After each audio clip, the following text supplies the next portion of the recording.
అటు నుంచి ఎలా వస్తావు? అటు నుంచి ఎలా వస్తావు అసలు? ఎందుకు వెళ్ళావు? ఎందుకు వెళ్ళావే? అసలు ఎలా వెళ్తావు?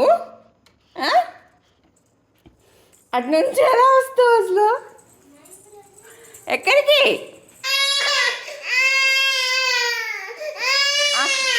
అక్కడ అయిపోయింది, మళ్ళీ ఇక్కడికి వచ్చి ఎక్కావా? ఇదిగో ఇదిగో ఇది చూడు. దిగటం రానప్పుడు ఎందుకు ఎక్కాలి? దిగటం రానప్పుడు ఎందుకు ఎక్కావు? మళ్ళీ నవ్వు, దొంగ స్మైల్. నన్ను పని చేసుకొనివ్వవా? ఇది చూడు, డిన్నర్ చేయొద్దా నేను? మీకు డిన్నర్ వద్దా? అప్పు వచ్చేసింది దిగటం.